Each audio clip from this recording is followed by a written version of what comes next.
Everyone, कैसे हैं आप सभी लोग। आई होप आप लोग अच्छी होंगे। तो आज हम लोगों को जाना था दुल्हन का चढ़ावा लेने, जो शादी में चढ़ाया जाता है, क्योंकि दीदी के भतीजे की शादी है तो उन्हीं के लिए लेना था। और जनवरी में शादी है और अभी थोड़ा सा मौसम ठीक है, तो इस वजह से हम लोग सोचे कि अभी ले लेते हैं। तो हम लोग 11 साढ़े 11 बजे निकल लिए थे, बट इतना ज़्यादा ट्रैफिक था ना कि पहुँचते पहुँचते 1 बज गया था। और पहुँचे तो हम लोगों ने चढ़ावा लिया था श्रीलगन, वहीं पे जरीब चौकी पी रोड पे है कानपुर में। जो लोग कानपुर से होंगे उनको नॉलेज में होगा।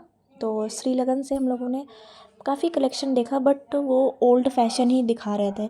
जो साड़ियाँ बहुत देख चुके हैं वही सिल्क जिम्मीचू, इसके अलावा न्यू कलेक्शन नहीं था। कुछ साड़ियाँ ऐसी थी जो ठीक ठाक लग रही थी, बट वही बात है ना कि जब 4 लोग होते हैं तो सबकी अपनी अपनी पसंद होती है। तो नहीं समझ में आ रहा था, तो सोचा पहले या तो लहंगा देख लो या तो साड़ी देख लो। तो साड़ी देखी तो कुछ साड़ियाँ सेलेक्टेड करी थी। ये जो आप पिंक वाली साड़ी देख रहे हो ना, ये बहुत यूनिक साड़ी थी। मतलब कुछ साड़ियाँ जब लेने जाओ ना तो कुछ साड़ियाँ ऐसी होती है एक ही नज़र में पसंद आ जाती हैं, बस वो वाला हम लोग ढूंढ रहे थे। बट बहुत ही कम हम लोगों को 4-5 साड़ियाँ पसंद आई, जबकि हम लोगों ने उनकी पूरी दुकान की कुछ नहीं तो 50% साड़ियाँ तो निकलवा ही डाली थी। लेकिन कलेक्शन बहुत ओल्ड फैशन टाइप का था, पता नहीं क्यों। वैसे तो इनके यहाँ का बहुत अच्छा था, लेकिन पता नहीं अब की बार कैसा इन्होंने रखा हुआ है, कलेक्शन अच्छा नहीं था। फिर हम लोगों ने लहंगा सेलेक्ट किया। तो लहंगे भी हम लोगों ने काफ़ी देखे। इसके बाद 2 लहंगे ही साइड करवाए थे कि उसी में पसंद कर लेते हैं।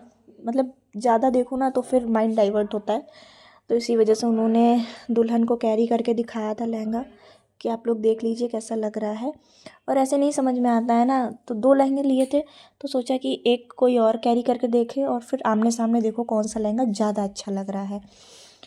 तो दीदी बोली कि ऐसा करो, एक लहंगा तुम अपने ऊपर लगवा के देखो और फिर समझ में आएगा कि कौन सा लहंगा ज़्यादा यूनिक लग रहा है।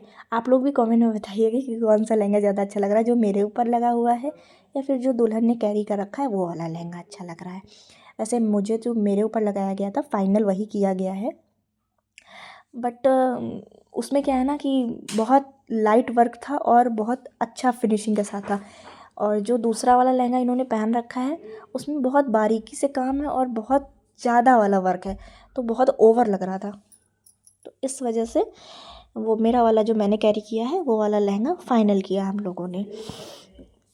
सबसे ज़्यादा तो यही काम होता है ना कि साड़ियाँ लहंगे, और यहाँ से हम लोगों ने सिर्फ 5 साड़ियाँ ली थी और एक लहंगा, 6 चीज़ें यहाँ से ली। फिर हम लोगों ने सोचा बाहर चलते हैं कहीं और, वरना यहाँ पे सब कुछ नहीं हो पाएगा। तो उन्होंने बोला नहीं मैम ऐसा नहीं है, प्लीज़ आप लोग एक बार रुकिए और साड़ी कैरी करके देखिए, कैरी करने में ज़्यादा पता चलता है, वैसे आप लोगी ना तो नहीं समझ में आता है। तो हमने कहा ठीक है, आप अपने मन का ही कर लीजिए।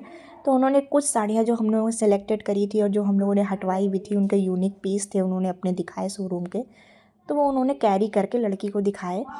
तो देखो कैरी करने पे वैसे भी ये तो है कि पता तो चलता ही है कि हाँ मतलब साड़ी ऐसे खिल के आ रही है, और सभी के ऊपर हर साड़ी नहीं अच्छी लगती है। तो इस वजह से हम लोगों ने सारी साड़ियाँ कैरी करवा के देख ली थी। तो कलेक्शन अच्छा था, ठीक ठाक। वही होता है ना, कभी कभी कलेक्शन अच्छा आता है, कभी कभी नहीं आता है। तो यहाँ से शॉपिंग वगैरह करने के बाद फिर हम लोग निकल गए थे पी रोड अंदर, थोड़ा सा मार्केट के अंदर। वहाँ से हम लोगों ने स्लीपर ली, स्वेटर, शॉल, मतलब अब सर्दियों में हो रही है तो ये सारी चीज़ें तो नॉर्मल ही है। ये सारी चीज़ें लेने के बाद बहुत रात हो गई थी हम लोगों को, और इन लोगों को भी वापस जाना था क्योंकि ये लोग फतेहपुर, जहाँ मेरी ससुराल है ना, वहाँ से आए हुए थे कानपुर, और जाने में कुछ नहीं तो 1-1.5 घंटा तो लगता ही। तो इसी वजह से हम लोगों ने बोला आप लोग जल्दी निकल जाइए। तो कैसा लगा व्लॉग कमेंट में बताइएगा। Bye bye.